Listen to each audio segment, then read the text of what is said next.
As sinner, man is in bondage to Satan. Enough proof, I think, has been provided to show that man is so completely captive to sin's yoke that he cannot, of his own nature or volition, desire what is good or endeavour to do it. In addition, the distinction has been drawn between compulsion and necessity, demonstrating that while man sins of necessity, he also sins willingly. But because when he is made to serve the devil, he seems to be under his control rather than his own, we must now briefly consider how this comes about. That done, we must resolve a question about which there is generally much confusion. Whether God plays some part in man's evil works, which, as Scripture indicates, involve some working of his power. On the first point, Augustine somewhere compares man's will to a horse, which is subject to its rider's control.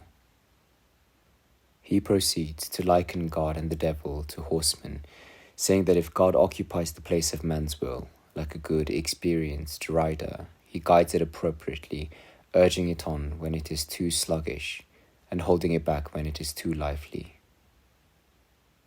If it is too skittish, he restrains it, curbing its restiveness and bringing it back into line.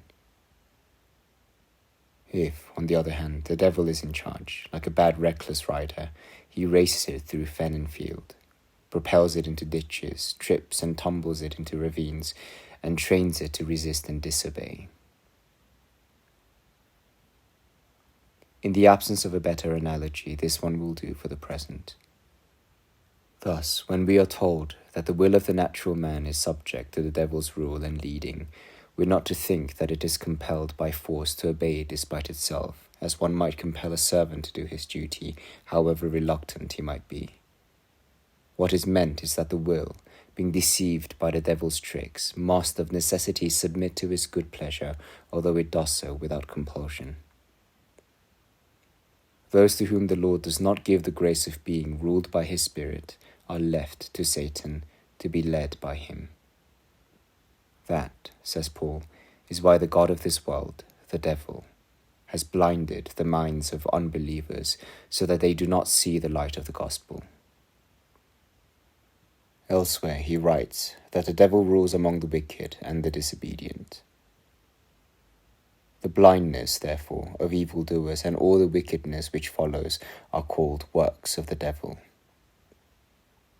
Nevertheless, the cause lies nowhere else than in their will, out of which grows the root of evil, and on which the devil's dominion, that is, sin, depends. Concerning God's activity in men, its effect is very different. This will be better understood if we consider the wrongs done to Job by the Chaldeans. After killing his shepherds, they stole all his cattle. Already we can clearly picture the authors of the crime. For we do not hesitate to impute guilt to thieves who engage in robbery or murder, and we condemn them. So Job's story records that this was the devil's doing. Here then we clearly see him at work.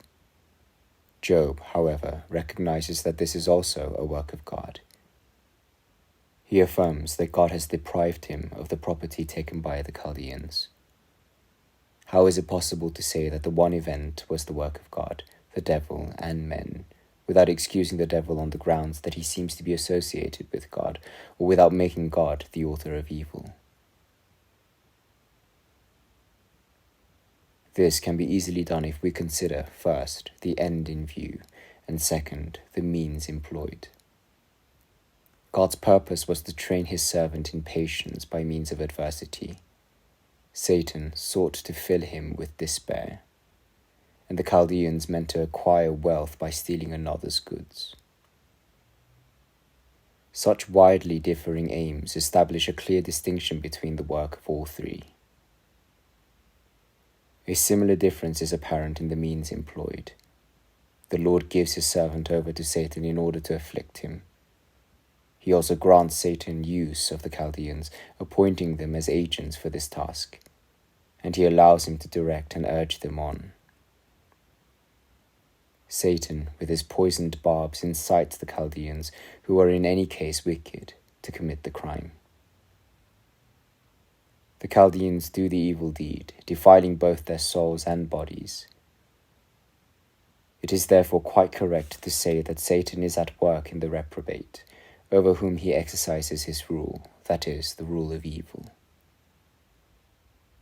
In addition, we may say that God is, in a way, also active, because Satan, who is the instrument of his wrath, according to God's will and command, drives them this way and that, in order to carry out his judgments. I am not here describing that universal operation of God which sustains all creatures and imparts strength to them, so that they do whatever they have to do. I refer instead to his special activity which is evident in each and every event. Accordingly, it is not improper to attribute the same deed to God, the devil, and man.